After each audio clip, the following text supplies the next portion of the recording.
mesdames et messieurs, de Channel Télévision pour ce numéro de l'émission à la Ino.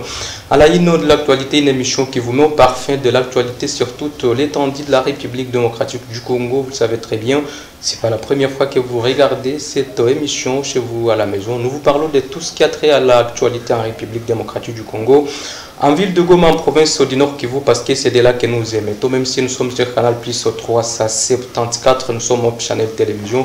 Mesdames et messieurs, nous venons avec une autre actualité qui fait la Ino. Et cette fois-ci, nous serons en ville de Goma. Vous le savez très bien, la ville de Goma fait aujourd'hui face à une insécurité accrue. Depuis un moment, il y a cambriolage, il y a mort d'homme, donc une insécurité qui en tout cas reste loin de dire son dernier mot, vous le savez très bien. Mesdames et messieurs, voilà donc ce qui va faire l'objet de cette émission aujourd'hui. Est-ce que cette insécurité est liée par rapport au nombre de déplacés venus de partout, ici en province du Nord Kivu, via la guerre du M23. Est-ce qu'il y a de cela des cas qui se sont beaucoup plus enregistrés? Pour en parler, mesdames et messieurs, je vais recevoir tout d'abord M. Alain Zeza. Il est acteur politique de la ville de Goma. Alain Zeza, bonjour et bienvenue. Bonjour monsieur le journaliste, et merci pour votre invitation. Et nous saluons toute l'équipe de Hope Channel, pourquoi pas les fidèles téléspectateurs qui nous suivent de par le monde entier, mais aussi le co-débatteur avec qui nous allons passer un très bon moment. Voilà, merci d'être venu. Merci et merci aussi pour la énième fois que vous nous donnez l'occasion de nous exprimer sur des sujets d'actualité au niveau de notre province Nord Kivu. Voilà, très bien. De l'autre côté, je serai avec monsieur, c'est pas monsieur, bon, c'est monsieur Maître Alain Lumbala. Pour la toute première fois, je vous reçois dans cette émission sur Hope Channel Télévision. Maître Alain Lumbala, bonjour, bienvenue. Oui, bonjour monsieur le journaliste. Merci beaucoup pour l'invitation. Bonjour et mes salutations chers téléspectateurs qui nous suivent à ce moment ici.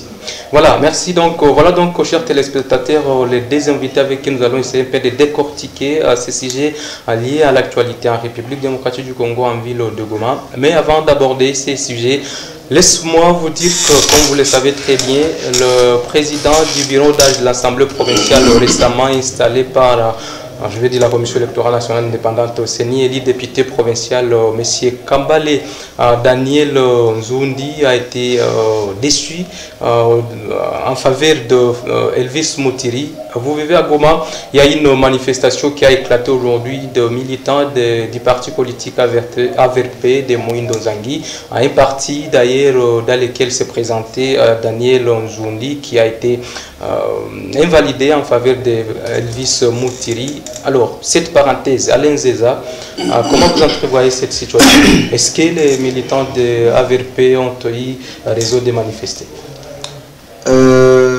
D'abord, je pense que nous avons tous suivi les résultats qui sont sortis des dernières élections. Par rapport au sujet, c'est par rapport aux élections provinciales. Et je pense que en ville de Goma, il y a eu 4 élus. Et sur les 4, étant donné que la CENI ne fait que publier des résultats provisoires, la Cour d'appel vient d'invalider l'un des proclamés déjà par la CENI. Pour nous, nous disons que c'est juste que la justice a fait son travail, n'est-ce pas? Et il était ici question de prouver à suffisance que tel a réussi face à tel. Et à travers les preuves que détenait l'honorable Mutiri, je pense, Mutiri Wabachal, la justice a vite compris que c'est Mutiri qui est le propriétaire du siège. Et à chaque fois, nous crions que la justice soit faite dans notre pays, n'est-ce pas? C'est nous tous qui décrions l'injustice quelquefois de certains magistrats de certaines personnes qui sont appelées à dire le droit. Mais quand ces mêmes personnes disent le droit à la faveur d'une autre personne, voilà que nous manifestons. Je pense qu'ici, il faudrait appeler au calme à toute la population. Il y a des voies pour pouvoir réclamer quelque chose et je pense que ce sont des voies qu'il faut suivre parce que la ville de Goma actuellement a beaucoup de problèmes, beaucoup plus sécuritaires.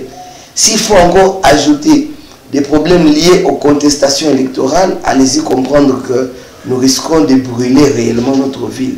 Et c'est la seule que nous avons comme bijou, donc nous devons tous nous battre afin de conquérir ou afin de participer à sa sécurisation. Voilà, merci beaucoup Monsieur Alain Zeza pour votre contribution. Alors, de l'autre côté, je veux parler parce que c'était une parenthèse comme je vous l'ai dit. Maître Alain Lumbala, c'est bon comme ça comme vous êtes maître. Est-ce qu'il y a une autre procédure que M. Daniel Nzundi peut amorcer pour qu'il regagne son siège? Merci pour la parole. De prime abord, la population ou les partisans devraient savoir que c'est une procédure judiciaire tout à fait normale. Il y a eu une requête contre leur candidat ou leur député. La procédure n'est pas encore épuisée. Elle n'est qu'en pleine marche ou en plein déroulement. C'est une première phase que la Cour a eu à se prononcer. Il a entendu le parti se prononcer.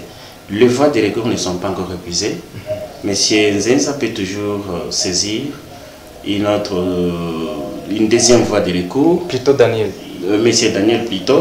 Il peut toujours entamer la deuxième voie de recours pour qu'il soit rétabli dans ses droits. Là, la deuxième voie, le deuxième niveau va permettre à la juridiction qui sera saisie, à la juridiction compétente bien sûr, pour vérifier les questions de droit. S'il y avait quelque part toutes les questions de droit biaisées ou piétinées par la Cour de cassation va le dire. Ce n'est pas encore le moment de commencer les manifestations vu que nous sommes pendant une période de tension, mais plutôt encourager les camarades et l'accompagner de façon qu'ils puissent saisir la deuxième juridiction, le deuxième niveau de recours pour se prévaloir et chercher comment être établi dans ses droits. Voilà, merci beaucoup Maître Alain Lumbala. Pour finir avec cette parenthèse, il faut comprendre que les militants de l'AVRP étaient dans les rues de Goma, dans la partie au nord de la province du Nord Kivu, la partie Madjengo, terminus Mutinga, et en tout cas il y a des barricades partout là sur la route pour demander que M. Nzouni soit rétabli dans ce droit. Alors, pour prendre le vif de du sujet dans cette émission, nous parlons de l'insécurité devenir récurrente ici en ville de Goma. Vous le savez tous très bien, il ne se passe plus une nuit sans qu'on enregistre soit un cas de cambriolage, soit un corps sans vie, soit beaucoup plus de cas d'insécurité. Pourtant, l'autorité urbaine, provinciale aussi, ont arrêté plusieurs mesures pour voir comment on peut pallier à ces problèmes sécuritaires ici en ville de Goma.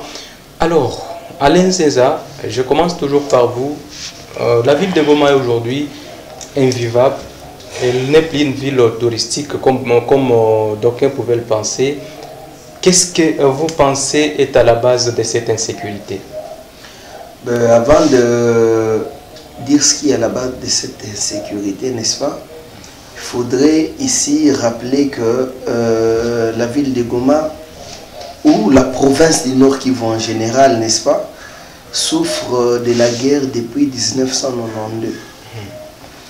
Je pense à cette époque déjà, la ville de Goma, je me rappelle quand j'étais encore trop petit, à ce moment-là, mais vu l'âge déjà de comprendre les choses, nous nous rappelons, et ceux qui sont de mon âge, ou pourquoi pas mes grands frères, se rappelleront de ce qu'on appelait à l'époque des mines.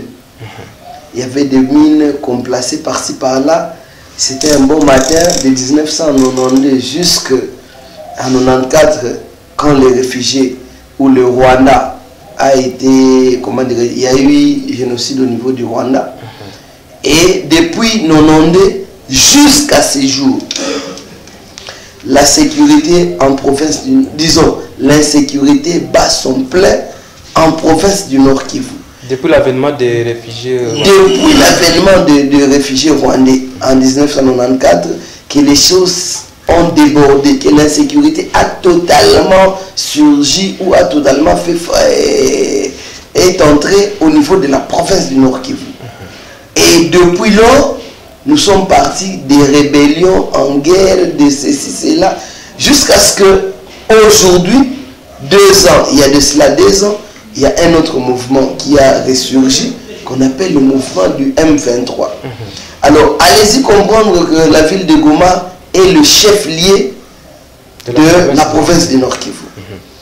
Étant le chef-lieu de la province du Nord Kivu, le 3 territoires ou les 2 autres territoires entourant la province, disons la ville de Goma, actuellement sont sous occupation du M23. Et au niveau de ces territoires vivaient toutes sortes de populations.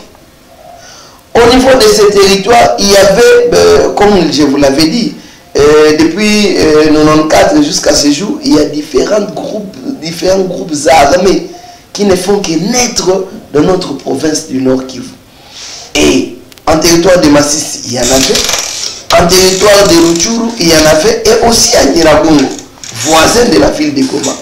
Alors, pendant que le M23 a pris possession de ces territoires, tous ces groupes armés devaient chacun chercher où fuir.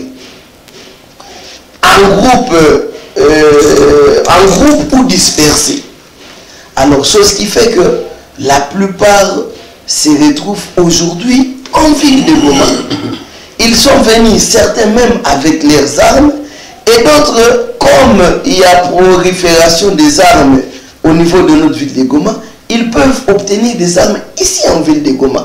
Et soit se réorganiser ou continuer, parce que un vieillard me disait toujours, hawezi shauri ya mtu mubaya.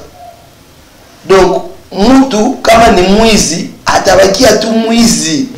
Atufait fort, hata mzazi yake ufait fort, il restera toujours voleur. Mtu kama ni mchawi, atabakia tu vile.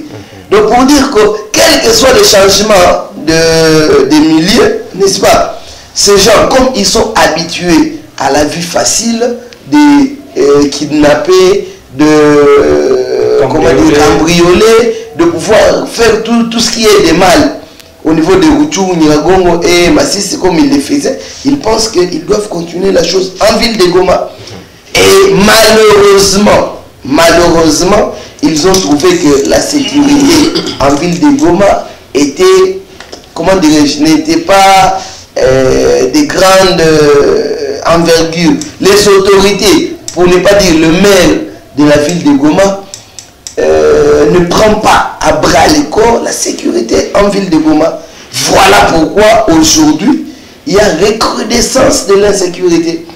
La province Nord Kivu fait face à une insécurité grandissante il y a de cela 3 décennies, n'est-ce pas? Oui. Alors, est-ce qu'on peut dire que l'origine de l'insécurité qui bat son pied aujourd'hui, sur toute l'étendue de la province, beaucoup plus ici en ville de Goma, est originaire de ces mouvements de réfugiés rwandais venus du Rwanda lors du génocide? Vous savez, c'est juste une suite logique. D'autant plus que dès 1997, avec l'avènement de Mzee Laurent Désiré Kabila, jusqu'en ces jours, les autorités qui se suivent n'arrivent pas à maîtriser la sécurité en province de Nord Kivu. C'est depuis plus de 30 ans, comme vous le dites, que les FDLR existent au niveau de nos forêts, n'est-ce pas, du Nord Kivu. Ils n'ont jamais été délogés.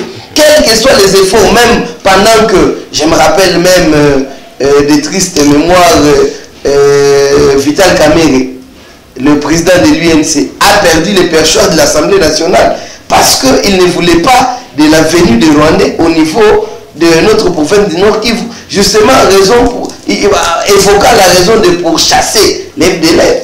Et 30 ans après, les FDLR existent toujours dans nos forêts du Nord Kivu.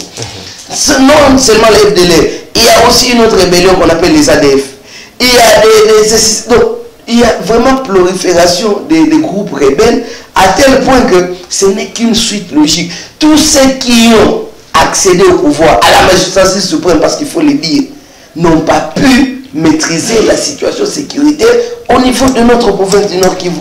Ils n'ont pas apporté des solutions. De M. Laurent Désiré Kabila, Joseph Kabila, aujourd'hui Félix Tshisekedi, malgré ses multiples promesses, n'est-ce pas? Il n'arrive toujours pas à maîtriser la situation sécuritaire au niveau de notre province du Nord Kivu. Certes, nous l'avons voté, certes, il a eu, comment dirais-je, la chance d'être reconduit par la population du Nord Kivu, mais seulement lui aussi doit fournir beaucoup plus d'efforts. Voilà. Il ne doit pas rester sur les mots entre autres escarmouches et autres. Non, nous avons mal, nous Kivusiens.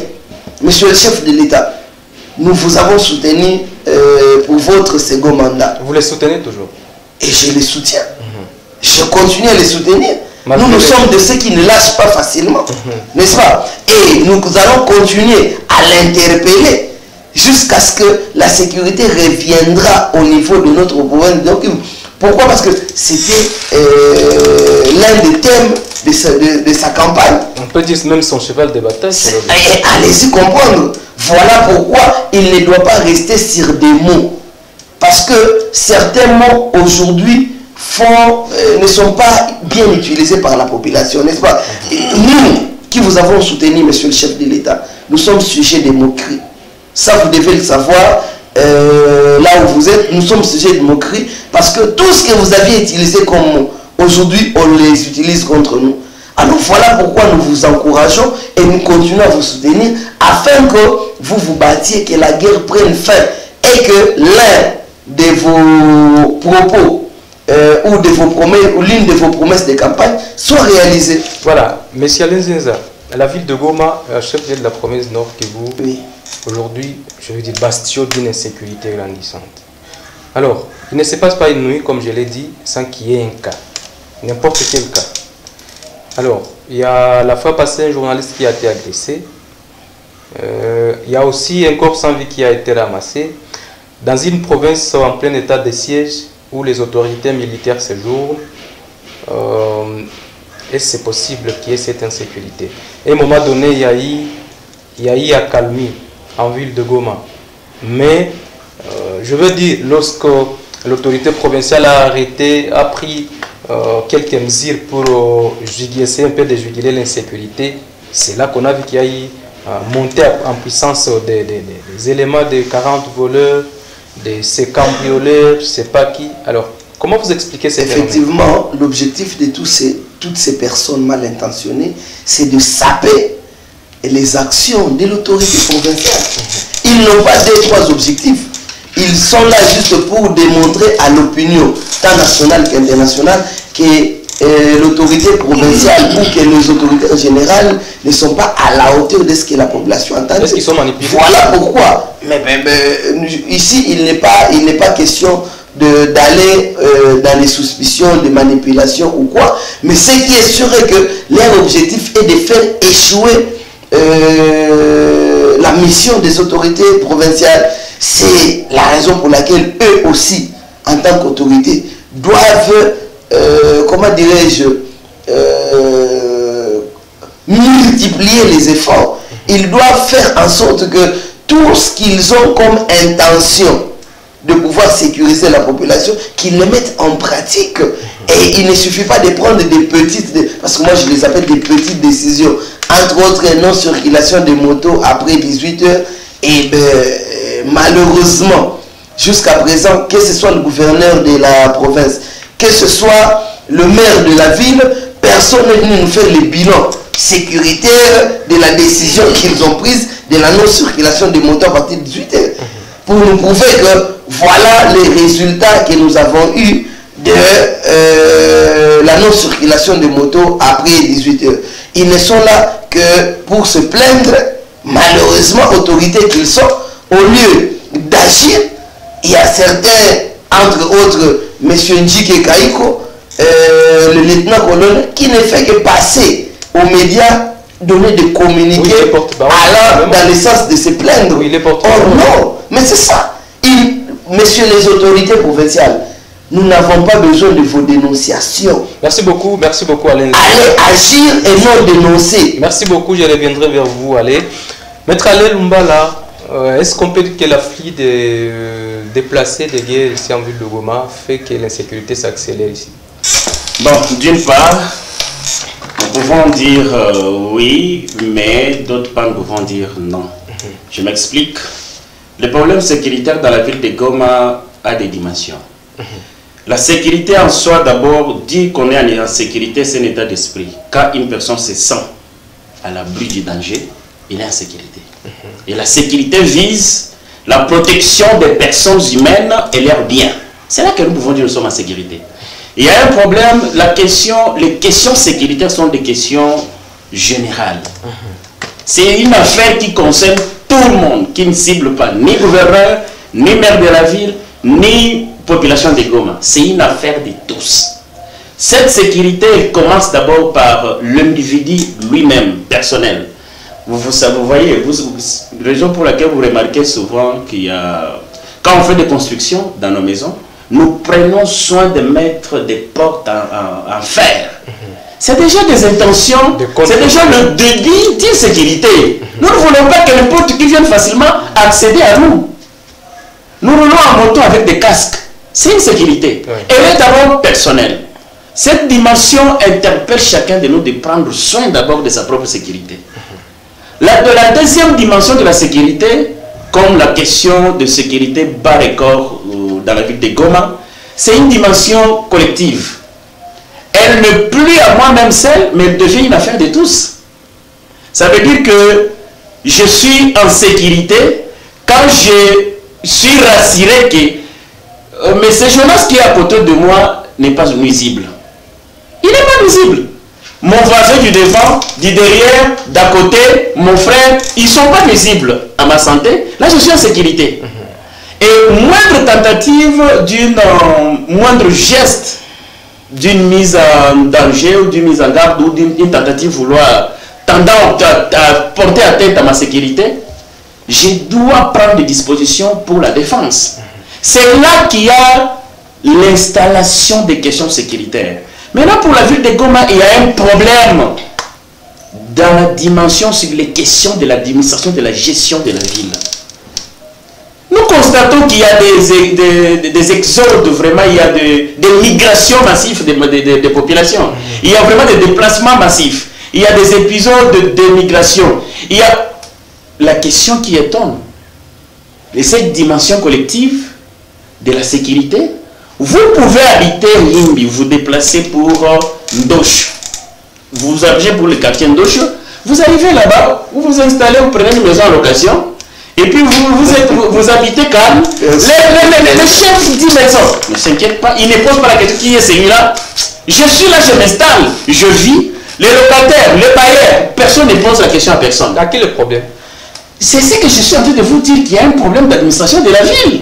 Les problèmes commencent à ce deuxième niveau de dimension de la sécurité. Moi, je suis sur l'avenue tel numéro tel, mais je vois qu'il y a un nouveau visage qui vient à peine d'habiter là-bas. Je pose la question au chef d'immeuble, il n'est pas au courant. Chef de quartier n'est pas non plus au courant. Pourquoi ces cadres de base ne s'intéressent pas aux questions sécuritaires? Parce que nous avons tout politisé. Les cadres de base, la sécurité commence avec les cadres de base. Ce sont eux qui nous gèrent. Ils nous gèrent, ces gens-là. Ils savent qu'il y a un nouveau venu là-bas. Ils savent qu'il y a une maison qui a été prise récemment. Cette personne doit être identifiée. On doit savoir il vient d'où. Il est venu avec une pièce d'identité. Il est qui? Si ce travail est fait au niveau de la base, malheureusement, ces cadres de base, ce sont des cadres de base, on a politisé tout. On met même le chef de quartier nommé par des partis politiques que nous taisons ici. Et ces chefs de quartier qui sont nommés par des partis politiques, ils ne sont même pas pris en charge. Il peut avoir fait un travail. Il prend, il constate des cas. Mais avec quel moyen il va communiquer?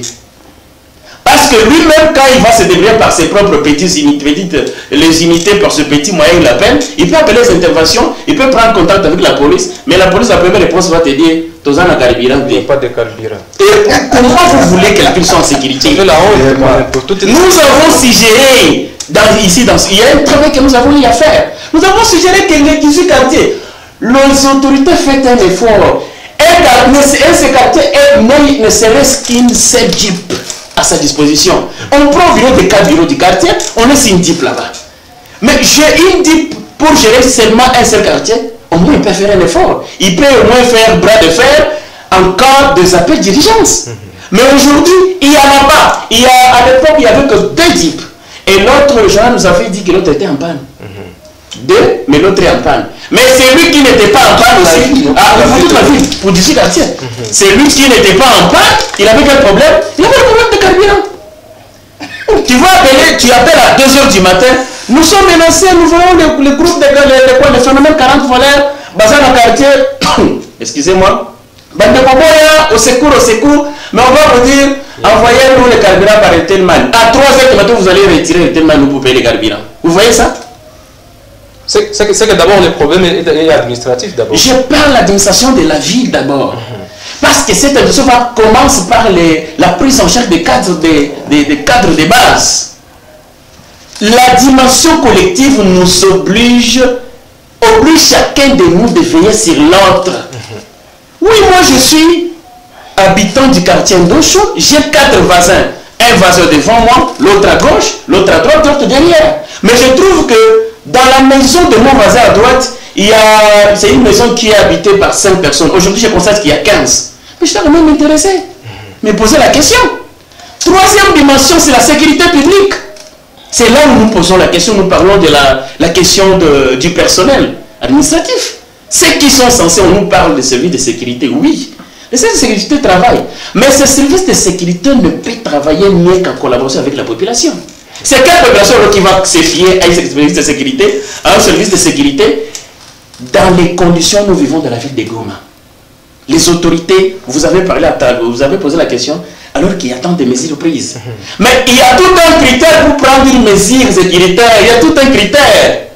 Il y a le critère de la consultation, il y a le critère de l'information.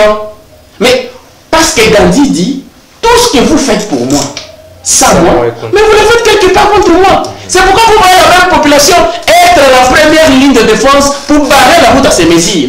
Est-ce que les autorités ont pris le temps de consulter pour savoir? Parce qu'on doit expliquer toute mesure qu'on prend contre les usagers, contre la population. Parce que les décisions que les autorités prennent ont pour conséquence, ont pour cible directe la population. Mais vous devez expliquer à cette population. Nous avons pris cette mesure, voilà, c'est bien fondé, voilà ces raisons 1, 2, 3. Nous l'avons pris pour 1, 2, 3. Nous avons pris ces mesures, c'est pour votre bien. Expliquez. Vous verrez qu'il y aura personne. Je vous donne un cas. Vous vous rappelez quand il y avait la sensibilisation de mesures barrières contre Covid, coronavirus? Est-ce que vous avez vu, les gens avaient reçu ces mesures barrières rapidement? Ce n'est quand ils avaient commencé à constater les morts. Ils ont dit, si moi aussi je ne porte pas les caches, je vais mourir. Les questions sécuritaires demandent le concours de chacun de nous. Même le service sécuritaire, si on le laisse seul, ils ne peuvent pas s'en sortir. C'est pourquoi il y a des épisodes, il y a vraiment des déplacements massifs, il y a des mouvements de population, mais ces mouvements devraient d'abord être maîtrisés. Qui est qui? Il a quitté quelque avenue, il est parti quelle avenue? Pourquoi les chefs de cadre de base ne pouvaient pas commencer à donner des autorisations de déplacement, vu que nous sommes pendant une période de guerre? Nous sommes pendant une période de sécurité. Toute la province est en mouvement. Et c'est pour autant que nous allons nous laisser à l'abri du danger? La question est non. Comprenons que nous avons de dimensions de sécurité dans la ville. Alors tous ces problèmes font à ce qu'aujourd'hui, personne ne sait plus faire confiance à la personne. Les services de sécurité sont là. Il suffit seulement qu'ils s'identifient dans les quartiers sur l'agent de sécurité, la population s'en prend à lui. Pourquoi? Parce qu'il y a crise de confiance. On doit d'abord créer un climat de confiance entre autorités et population. Non, chez nous ce n'est pas comme ça. On dort, on se réveille le matin, on dit non, telle mesure. On lance déjà, on commence déjà à exécuter. Voilà les conséquences qu'il faut, est-ce qu'on ne se comprenne pas? Alors, allez Lumbala, les problèmes, je comprends, c'est d'abord au niveau de la province, à la tête de la province. Alors, à ce niveau, comme vous avez dit aussi, le problème de sécurité est une affaire de tous. La population a aussi quelques responsabilités à jouer pour gérer l'insécurité. Oui, la population a un grand rôle à jouer dans les domaines de sécurité. Parce que c'est cette population a une dimension personnelle qu'il est appelé, chacun de nous est appelé à prendre soin de sa propre sécurité. Et se sécuriser, c'est veiller sur son entourage d'abord.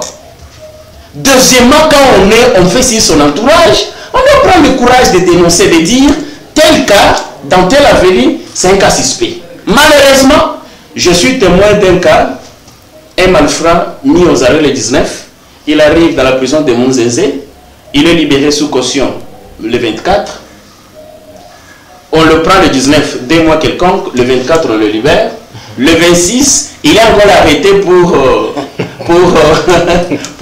il est arrêté encore pour vol à main armée, associé de malfaiteurs.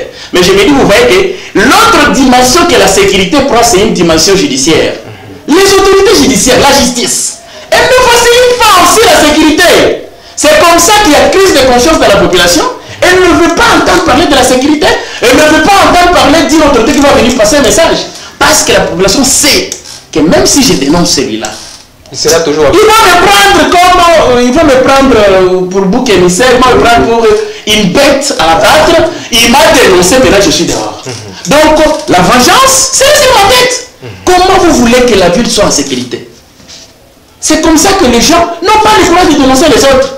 Et c'est comme ça que nous sommes tous devenus cibles de ces comportements barbares. C'est ça le problème. C'est ça le problème. Donc, les autorités ont l'obligation. Ils doivent faire un travail. Même dans le domaine des prises, dans le domaine de ces domaines sécuritaires, dans leur intervention de mesures qu'ils prennent pour la sécurité, ils doivent tenir compte de certains critères. Il y a beaucoup de choses qu'il faut prendre dans le domaine sécuritaire. Ce n'est pas un domaine comme les autres. On ne peut pas blaguer avec la sécurité. Tous, si nous sommes exposés à l'insécurité, personne ne peut vivre. Merci beaucoup. Comprenez un peu d'une manière brève que c'est un problème sérieux. Merci beaucoup Alain Lumbala. Merci à vous pour toutes ces explications fournies. Alors, Alain Zeza, avec vous, le problème aujourd'hui est tout d'abord à la tête.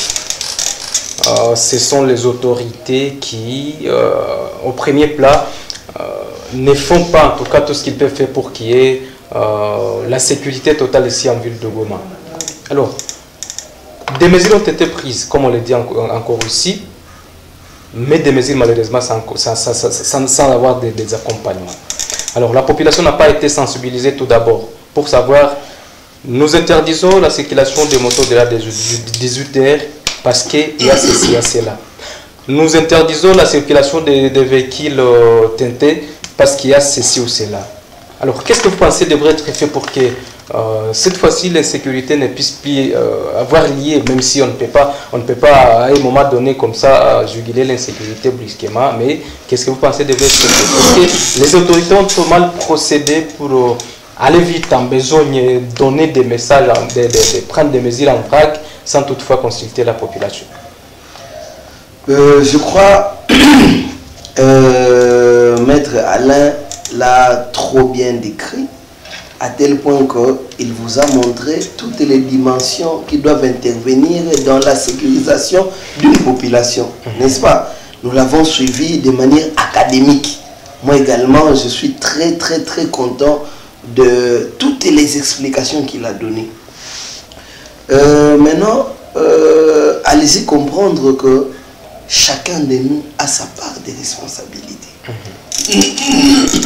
Que ce soit eux, autorités provinciales, que ce soit nous, populations, et même Maître Alain est allé jusqu'à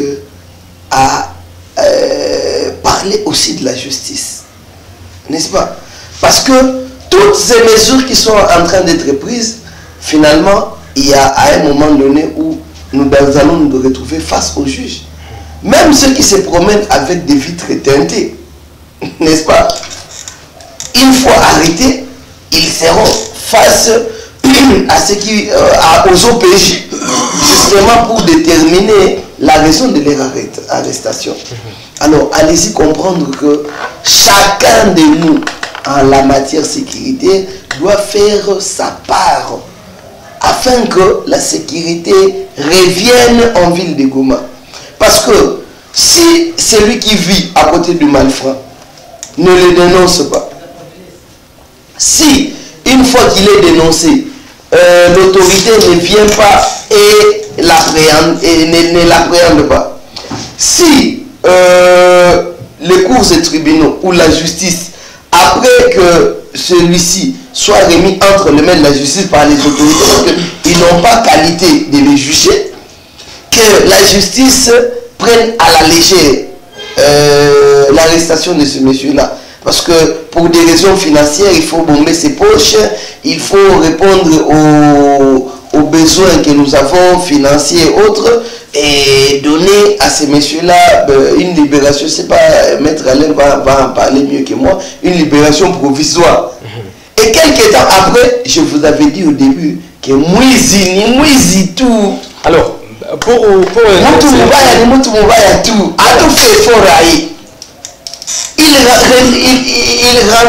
il va toujours se replonger dans ce qui lui fait vivre selon lui.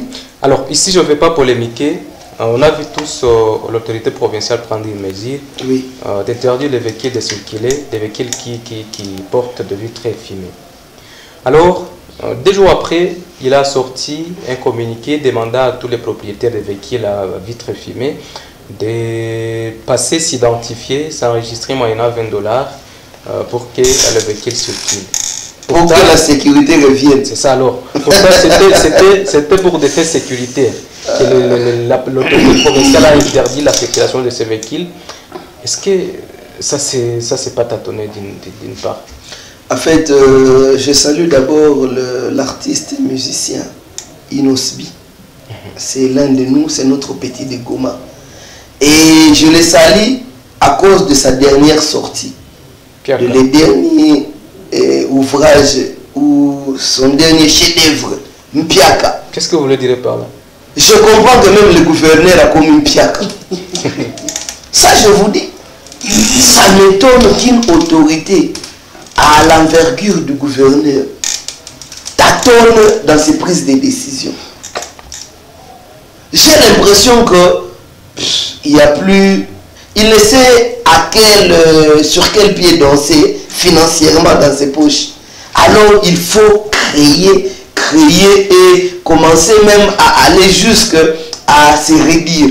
Parce qu'une autorité, avant, Maître Alain l'a dit, avant de prendre une décision, doit préalablement étudier les tenants et les aboutissants de la décision qu'il veut prendre. En interdisant les véhicules teintés, pour ne parler que de cette dernière, je pense qu'il a évoqué des raisons beaucoup plus sécuritaires. N'est-ce pas? Et juste quelques jours après, il s'est redit en demandant à ce que même les bandits viennent se faire enregistrer. Monsieur le gouverneur, vous demandez aux bandits de venir s'enregistrer. Pensez-vous qu'un kidnappeur, $20 américains coûte quoi pour un kidnappeur? Parce qu'il nous demande $2000, 10 000. Ça dépend d'une personne à une autre.